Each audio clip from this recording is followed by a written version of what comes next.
There's a misnomer that whenever you're in front of an analyst, you must be perfect, polished, have the best presentation that's finalized. It's actually not true. The analysts prefer if you are open and honest. You share the wins, but you also equally share the challenges because they know that everyone's having challenges. Bring them along your journey, whether it's great or it's not great. If you bring them in early and they can influence the messaging and they can influence the output, they will be so much more invested. That, I believe, is a secret sauce that not many folks know.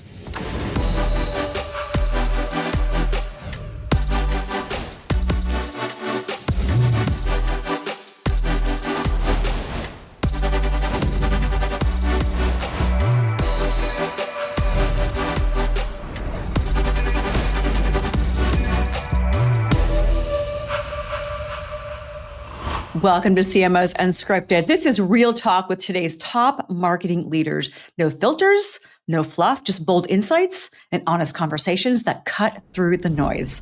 I'm Lisa Martin, here to talk about the importance and the impact of analyst relations, influencer relations, global comms, and best practices for CMOs to build credibility is Rena Fallstrom. Rena, it's so great to see you. Thank you so much for joining us on the podcast. Thank you for having me, Lisa. It's great to see you.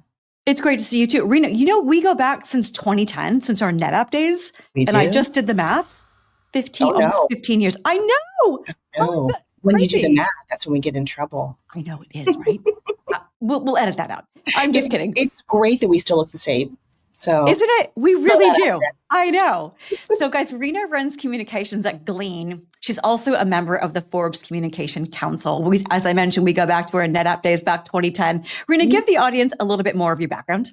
Sure, definitely. Lisa, I've been in tech for, dare I say it, I'm going to throw out numbers again. And, anyone in comms shouldn't be touching numbers, but more than 25 years. And in that entire time of doing comms, I've been in tech. So I'll take congratulations or condolences. Either one is fine. I love it. I've done deep tech, like storage in the weeds. And then now I'm in AI, which I love. I just love taking these complex technology topics and translating them into things that people can understand. It's a passion and it's a challenge for me, and I adore it. So absolutely love comms and even more high-tech comms. We share that in common. I started out my career as a NASA payload scientist in the sciences.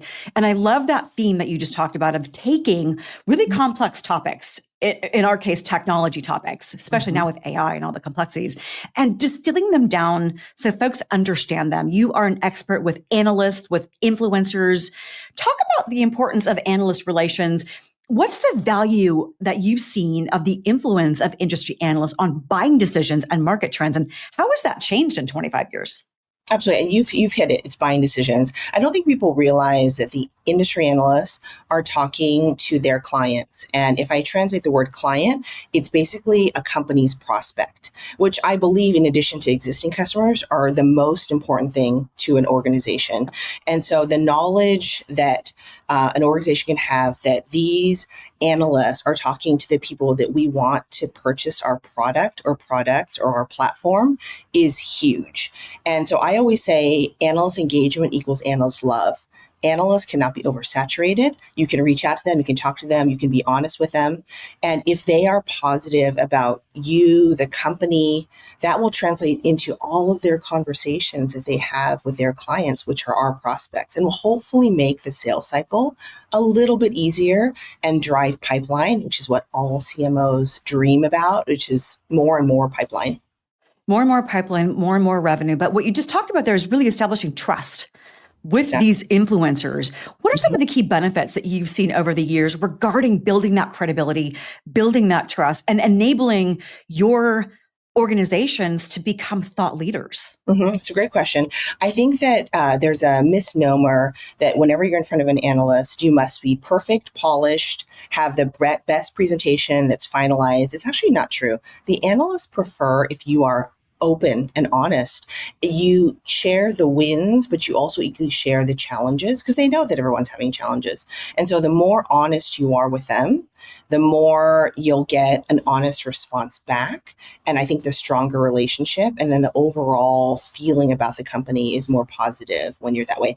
The analysts really dislike it when you are trying to just pull the marketing wool over their eyes or try to just be perfect. They want to see some of the challenges, some of the flaws. That way they can provide you with some advice, which you can take or leave. You can implement it or you can leave it at the door, but it's a more open, honest dialogue, I think, is always the best with them. Well, it's like we say in the intro of this podcast, no fluff, no filter. They Exactly. want the reality, and Sure. Ultimately you benefit as the vendor for showing them, kind of opening the kimono and showing them, this is what we're doing, Exactly. what we're working on. Well, here we are with challenges. Help us make this better and help our prospects understand why they should be talking to us in the first place. Exactly. And it's just your secret weapon.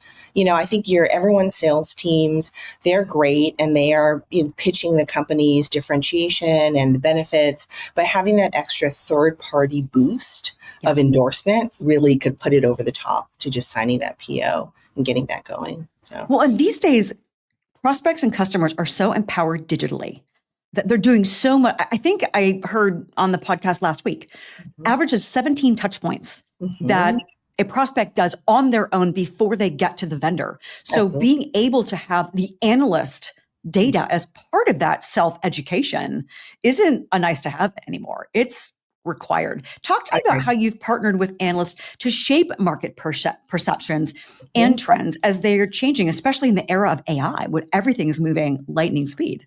Absolutely. My philosophy is get to them early, bring them along the journey. Don't wait until everything's done and then go, ta-da, let me present to you.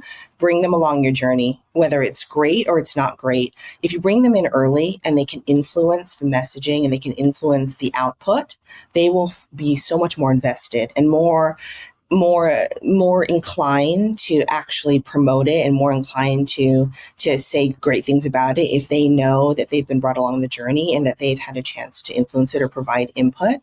That, I believe, is a secret sauce that not many folks know because they want to put their best foot forward and present the best. Sure. But it's okay to be open and honest. Most of the time, if you have a contractual relationship with an analyst firm, they're under NDA with you, so you can freely share. And if they can, and why wouldn't you want their opinion to help shape? Right. If you think about it, an analyst, they talk to the end user, your prospect. They talk to you as a vendor, and they have that ecosystem. And so what's in their brains are a combination of talking to clients, there are prospects, and us, and they can help you with that, given all the knowledge. So as you can tell, I'm very pro analyst here. Yes. You're such an expert. That's why we wanted to have you on the podcast. How have you seen, one of the words that popped into my mind when you were talking about this is it's really being vulnerable as a vendor. And that's hard for some folks to do. Where are CMOs today and even product teams who can get very defensive? This is my product. It's what the customers want. Are they opening that vulnerability lens enough with the analysts these days and the influencers? That's a great question. No, I do not believe they are. I think some are more enlightened than others, but I think it takes a really strong AR lead, someone who's doing analyst relations, to help train them and say, please, one of the biggest things I always say is please take feedback graciously. Whether you agree or disagree with the feedback, take it graciously. If you want to challenge it, totally fine. But if you do that, you take the feedback graciously, you might want to implement it. And I think that part of the cycle is being open and listening to what they have to say, and then deciding what you leave at the doorstep and what you take internally to change your strategy. But it is always good best practice to not navel gaze and just look at what we talk about internally, but talk to third parties to help add that element of color and perspective.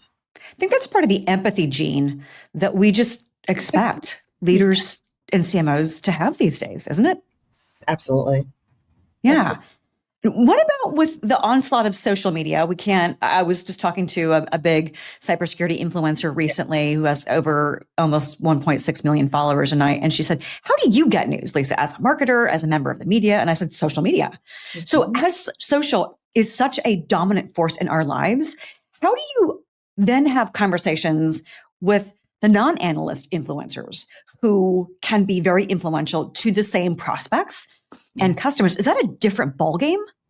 A little bit. I think influencers, they also come in all shapes and sizes. And I think that for the most part, influencers will typically have a day job where they actually do something. And then they are also building up their influence and power. You have to find influencers that have some form of credibility in your space. I think that's number one.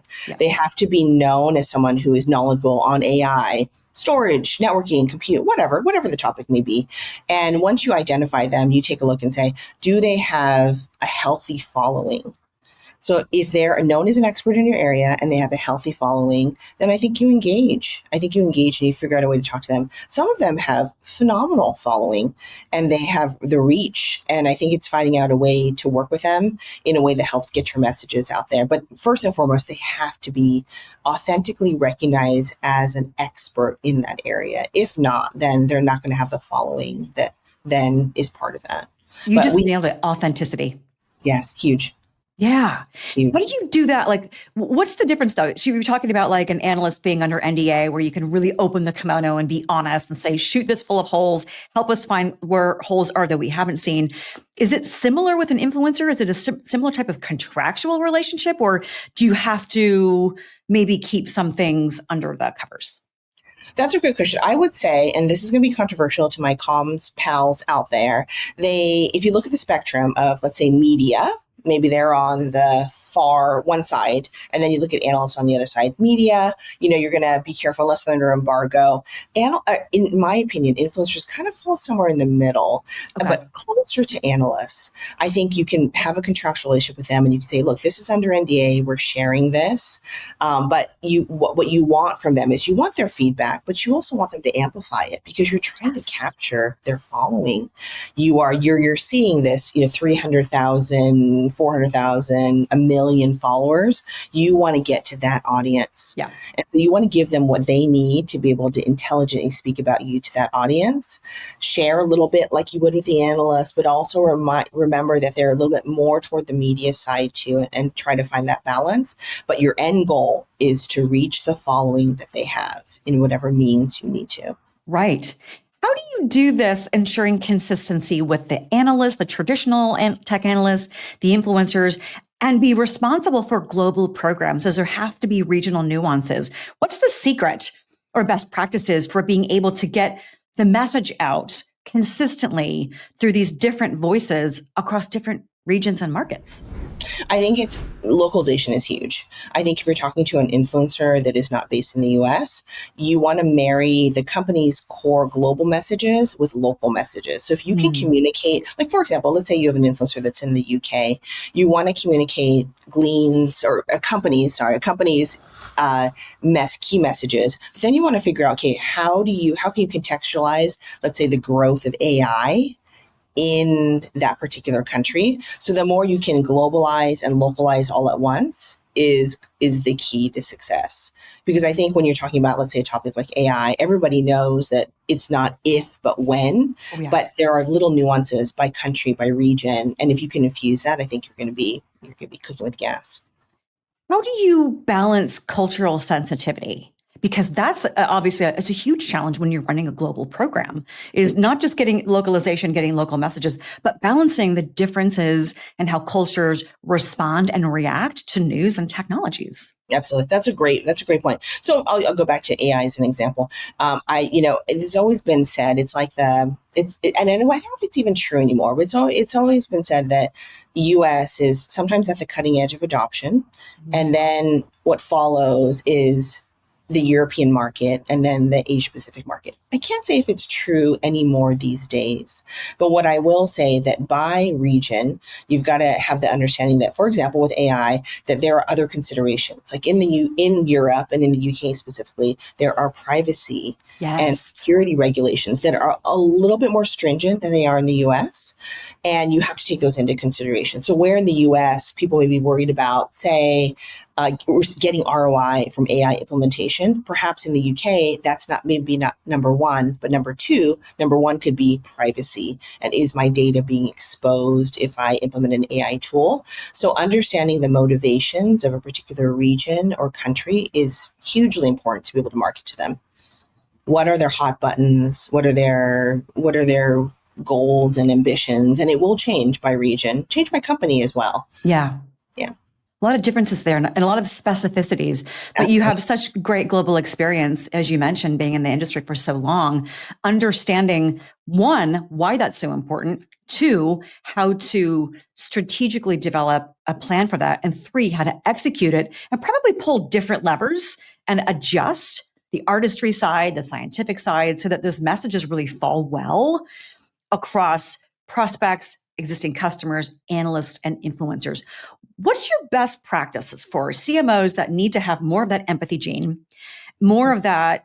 We're going to open the kimono. We're going to expose some vulnerabilities here.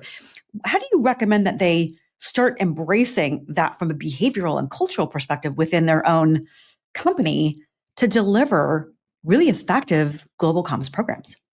I would say that first of all, CMOs should listen to their comms leader. Just a plug. It's not self-serving at all, Lisa, but they should understand the domain expertise. I'll say broadly in aggregate, I think there are many types of CMOs in general. And I think that CMOs, in order for them to be successful in totality, they have to recognize that every single function within the marketing organization matters. I know that everyone is hyper-focused on driving pipeline. I know some CMOs are very focused on brand, but I think CMOs will be more successful if they realize that every function matters and plays an equal part in the success of marketing and being able to balance. I know everyone has unconscious bias and they prefer maybe one function over another, but recognizing that the entire ecosystem of marketing is driven by these functions that matter, whether that be driving brand and awareness or driving pipeline. All of that matters in the ecosystem. I think comms is a huge part of driving brand and awareness, whether that be through media, through analysts, through influencers. It is, and it's all about anything that a comms professional is doing is all in service to going to the watering holes where our customers and prospects want to be. Yes. People don't typically wake up in the morning and say, let me search for XYZ vendor. They wake up and say, I have XYZ problem. Yes. How do I solve it? And who's going to help me solve it? Yeah. And if you as a vendor can be right there as the answer and be SEO-able, then there you go. You've got it. And it's a huge part. And that's what people want when they're shopping for whatever the technology or consumer product is. They want vendors to meet them where they are. Meet me in my comfort zone because I don't want to get out of it. And that's incredibly important to your point, to go to the digital watering holes, especially these days, as so much as buyer's journey is digital. Go where they are, speak their language. If you're talking to a CFO versus a CRO, it's a different language. It's a different conversation, but meet them where they are because they have that expectation. I always blame Amazon. We have this expectation in our consumer lives and it bleeds into our professional lives that we can get anything we want at any time. It's going to be real time. It's going to be contextually relevant in a non-creepy way.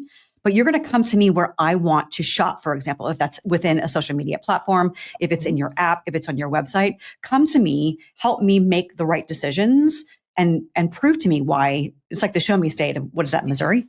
Prove to me why you're the right fit for our, whatever our problems are. How you're going to help us solve our problems. At the end of the day, that's what it's all about. Absolutely. I tried, that's absolutely true. I try to seek out as many CIOs as possible. And if they're female, bonus. And I ask them always the same question, how many events do you go to a year? And they always tell me, I get invited to about a dozen a month. They say I go to about 3 a year, and that's even pushing it. Wow. So it's really like you have one, what is that? What is that Eminem saying? You have one shot? Sometimes you have one shot. Yep. They go to 3 events a year. Are you there? Are you, as you say, are you meeting them where they're at? Don't make them go. Don't make someone look for something. Be right there when they need it, where they need it. It's huge. It's huge. Well, it is huge, but they get invited to 12 a month, 144 a year, and they pick 3. What's your recommendation for CMOs and comms leaders to cut through the noise and to really grasp their attention? Because that's a really small percentage of success right there in terms of getting them to your event. Yeah, it's going to feel unnatural, Mm, but I'm going to say don't market to them. yeah. And that is, I think, the worst thing to say to a marketer because that's all they do. But I think the more that you help them understand that you really do understand their pain points and you get it, you get where they're at, the more authentic you are in that message, I think the more receptive they'll be. I think CIOs have the hardest job. I know there are other C-suite members, but CIOs just get pummeled with Mm, requests to do things, asked to do things, come here, participate in this. And it's hard for them to discern what's really important. I right. think vendors will win if they really have an authentic, honest conversation about, I know what your pain point is. I know what your problem is. Why don't you talk to our CIO? And that person can help relate. Relating to them is huge. Like Is for huge. like. It is. Absolutely. It is. Authenticity, vulnerability, empathy, they're key. And to your point, they probably say, don't market to me. I get plenty of that. Show me how you're solving my problem, and come Mhm. to me where I want you to meet me. Last question for you in this kind of space before we move on is how do you measure, what are the KPIs that you're measuring that really demonstrate the success of a global comms program from an analyst relations perspective, influencer, PR? What are those KPIs that are driving you and keeping you leveling up to your C-suite?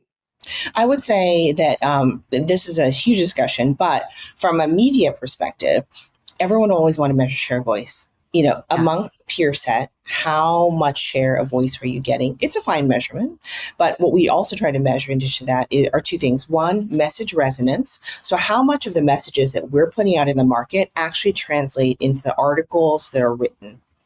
And then the third one is tonality. Is it positive, neutral, or negative? All this effort that we do to try to get media coverage, it won't matter if the messages they're trying to put out in the market don't land in the Yeah. articles that are written, and if the tonality is negative. You can get 12 great articles, but if they're mostly negative, you might as well not have any at all, I would Exactly. Well, say. it's probably worse.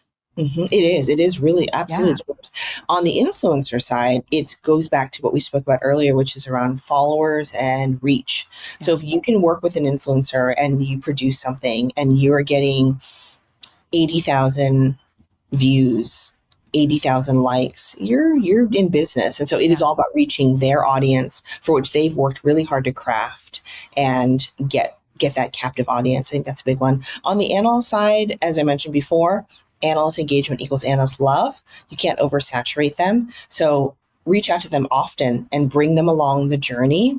And it's a little bit more of a squishier metric, but if they're positive about the company, you know that that's translating into conversations they have with your prospects. Absolutely. When you look into your crystal ball, or maybe it's a magic eight ball, I kind of prefer those. What is the future of global communications, influencer relations, analyst relations? What does that future look like, especially in the age of AI, where everyone has to have an AI story? Some of it's based in reality, some of it's not. But what do you see down the road? I would say all three landscapes are shifting very fast. I think that the centers of power that were traditional will no longer be the case anymore. And you have to really follow not where the media, the analysts, influencers are going, but where their target audience is going. And that's shifting. So keep your eye on the people, the analysts, media, and influencers, but keep an eye on where people are going. We go back Yeah. to the watering holes.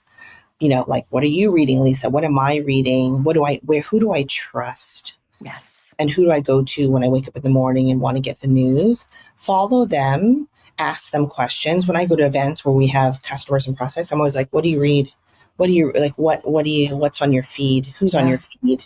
Yeah. And then see where it goes. We have to follow the people, not the vehicles, I will say. Oh, that's a great advice. Last question for you. How are Glean is an AI? And we talked about, I think since we saw Chat GPT a couple of years ago now, it just catalyzed and accelerated everything. How do you see emerging technologies like AI and ML and Mhm. quantum influencing the direction that you're going to take your programs, or are they already? I don't think you can be afraid. You should be afraid of AI. I think you have to embrace it, but Absolutely. you have to figure it out for yourself. I think I meet a lot of comms professionals and I talk to them and they say, oh, I feel like a sellout if I use too much AI. And I said, okay, that's very fair. That's valid. That's your own personal opinion. You have to figure out how it fits in for you. Some people use it more. Some people use it less. Try not to lose your authentic voice, but use AI to be smarter. Take some shortcuts to help get to your destination and to help achieve your goals. But it's got to be the individualized. It's a very polarizing thing, Yes. but pull it in as much as you need to be successful, but still keep your authentic voice and self. Once you find that balance, then you can use it, however you need to. 100%, that authentic balance, that creative inspiration. Rena, it's been so great having you on the podcast. Thank you for sharing your years of best practices of analyst relations, influencer relations, building global comms programs that really hit those localized messages, resonate with your target audiences where they want you to meet them. We so appreciate your expertise and your insights, and we'll be watching Glean to see what you do next. Thank you, Lisa. My pleasure. For Rena Fallstrom, I'm Lisa Martin. You're watching CMOs Unscripted. And don't forget, follow us on the web pages, on social media, and YouTube. Don't forget to hit subscribe, because every 2 weeks, we're bringing you brand new content from leading chief marketing officers across the B2B and B2C landscapes. Thanks for watching, and we'll see you next time.